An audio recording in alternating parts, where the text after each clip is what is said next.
Back to channel. AP EAMCET 2024కి సంబంధించి private universities అయితే యాడ్ చేయడం అయితే జరిగిందన్నమాట. ప్రైవేట్ యూనివర్సిటీస్ అనేవి పూర్వం అయితే 6 ఉండేవి, దాన్ని అయితే 9 కింద మార్చడం అయితే జరిగింది. సో ఆ 3 యూనివర్సిటీస్ ఏంటనేది ఈ వీడియోలో క్లారిటీగా ఎక్స్ప్లెయిన్ చేస్తాను.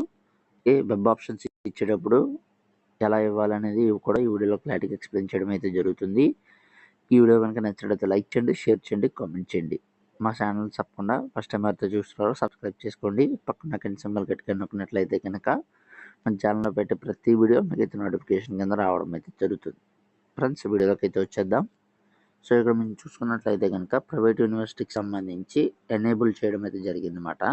కాకపోతే ప్రైవేట్ యూనివర్సిటీస్ అనేది 6 కాదండి, మొత్తం 9 అయితే యాడ్ చేయడం అయితే చేశారు. సో 9 యూనివర్సిటీస్ ఏంటి అనేది వీడియోలో క్లారిటీగా ఎక్స్ప్లెయిన్ చేస్తాను. ఇక్కడ మనం చూసుకున్నట్లయితే కనుక ఇన్స్టిట్యూట్ ప్రొఫైల్ అయితే ఉన్నమాట.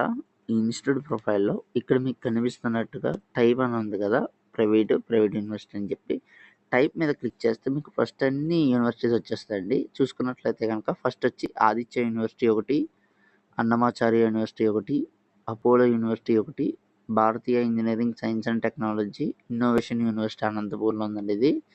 Centurion university of technology and management Tekkali, Godavari global university రాజమండ్రిలో అయితే ఉంది, Mohan Babu university Rangampeta, SRM university AP Amaravati, VIT AP university Amaravati, VIT AP university 5-year integrated MTech Amaravati అని ఇచ్చారు. ఇందులో చూసుకున్నట్లయితే కనుక బ్రాంచెస్కి సంబంధించి కంప్యూటర్ సైన్స్ ఇంజనీరింగ్ 130 సీట్స్ అయితే ఉన్నాయి. ఎస్డబ్ల్యూఈ సాఫ్ట్వేర్ ఇంజనీరింగ్ అని చెప్పి బ్రాంచ్ అయితే ఉందండి. 129 సీట్లు అయితే ఇందులో ఉండడం అయితే జరిగిందన్నమాట. ఇక మనం కొత్తగా యాడ్ చేసిన కాలేజెస్లో చూసుకున్నట్లయితే కనుక యూనివర్సిటీస్లో మనకి యాడ్ చేసింది ఆదిత్య యూనివర్సిటీ ఒకటి, గోదావరి గ్లోబల్ యూనివర్సిటీ రాజమండ్రి ఒకటి, ఇంకా చూసుకున్నట్లయితే కనుక అన్నమాచార్య యూనివర్సిటీ అయితే యాడ్ చేశారన్నమాట. ముఖ్యంగా చెప్తున్నట్లుగా వెబ్ ఆప్షన్స్ ఇచ్చేటప్పుడు మనం జాగ్రత్తగా పాటించవలసిన అయితే ఉన్నాయండి. వెబ్ ఆప్షన్స్ ఇచ్చేటప్పుడు చాలామంది ఏం చేస్తారంటే, ముఖ్యంగా ర్యాంక్ ఎక్కువ వచ్చిన వాళ్ళు వెబ్ ఆప్షన్స్ అనేది 2, 3 నుంచి 10 వరకు ఇచ్చేసి అయితే ఆపేస్తారన్నమాట. అదేనా కొన్ని టాప్ కాలేజెస్ అయితే ఇచ్చేసి ఆపేయడం అయితే జరుగుతుంది. టాప్ కాలేజెస్లో ర్యాంక్ అనేది దాదాపుగా చాలా తక్కువ అయితే ఉంటుందన్నమాట. మనం ఆల్రెడీ ర్యాంక్స్ గురించి అయితే వీడియో చేయడం అయితే జరిగింది. ఎవరికైనా కావాలనుకున్నట్లయితే కనుక డిస్క్రిప్షన్ లింక్ ఇస్తాను, వెంటనే క్లిక్ చేసి చూసేయండి అన్నమాట. సో 2-3 నుంచి అయితే ఇస్తారు, 2-3 అయితే కాలేజ్ వచ్చేస్తుంది ఏమనుకుంటారు. సో అలాంటివి అయితే రాదండి. మినిమం ఒక 20-25 కాలేజెస్ అనేది ఇవ్వాల్సి ఉంటుంది. ర్యాంక్ ఎవరైతే ఎక్కువ వచ్చారో వాళ్ళకి, అలాగే ర్యాంక్ తక్కువ వచ్చిన వాళ్ళు కూడా మీ ర్యాంక్ తగ్గట్టుగా ఏ కాలేజ్ వస్తుందో ఆ కాలేజెస్, టాప్ కాలేజెస్ అనేది ఇవ్వచ్చండి.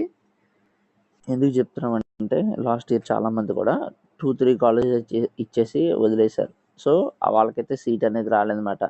అందుకనే మరీ చెప్తున్నాం, ఎక్కువ కాలేజెస్ ఇస్తే మీకు అయితే ఫస్ట్ పేజ్లో కౌన్సిలింగ్లో సీట్ అనేది ఖచ్చితంగా వస్తుంది. అలాగే చాలామంది అయితే ర్యాంక్ తగ్గట్టుగా కాలేజెస్ అనేది ఇవ్వట్లేదండి. ఇప్పుడు 17,000 ర్యాంక్ క్లోజింగ్ ర్యాంక్ ఉంటే 25,000, 30,000 ర్యాంక్ క్లోజింగ్ ఉన్న వాళ్ళు ఆ కాలేజ్ పెడుతున్నారు. సో అలాంటి వాళ్ళకైతే ఆ కాలేజ్ అనేది రాదు కదా. సో మరి వాళ్ళు మాత్రం ఆ కాలేజ్ పెట్టేసి నాకు సీట్ అనేది అందులో వచ్చేస్తుంది అని అయితే ఫీల్ అవుతుంది అనమాట. సో అలాంటి వద్దండి. మీ 17,000 ర్యాంక్ క్లోజింగ్ అయితే ఎగ్జాంపుల్గా 17,000, 18 నుంచి 20 వరకు ఆ కాలేజెస్ అనేది ఇవ్వచ్చు. అలాంటి వాళ్ళు ఎవరికైనా కాలేజ్ వస్తే ఇవ్వచ్చండి తప్పనిసరిగా. ఇప్పుడు 95,000 ర్యాంక్ లాస్ట్ క్లోజింగ్ ఆ కాలేజ్ ఎగ్జాంపుల్గా చెప్తున్నాను. సో వాళ్ళ ర్యాంక్ ఎంత వచ్చింది, 1,20,000, 1,30,000 వచ్చింది. సో అలాంటి వాళ్ళు ఏం చేస్తున్నారు, 95,000 క్లోజింగ్ అయితే ఆ కాలేజ్ పెడుతున్నారు. సో మరి ఆ కాలేజ్ వస్తుందా అంటే రాదు. 98,000 మినిమం అలా పెట్టుకున్నట్లయితే కనుక మీకైతే కాలేజ్ అనేది తప్పనిసరిగా వస్తుంది. సో ఈ విధంగా అయితే వెబ్ ఆప్షన్స్ అనేది ఇవ్వాల్సి ఉంటుంది అన్నమాట. ఎవరైనా వెబ్ ఆప్షన్స్ ఇచ్చినట్లయితే కనుక చేంజ్ చేసుకోండి. ఇంకా మనకు ఆప్షన్ అనేది రేపటితో లాస్ట్ అయితే అవ్వడం అయితే జరుగుతుంది. 8వ తారీఖు నుంచి 12వ తారీఖు వరకు అయితే ఇచ్చారన్నమాట.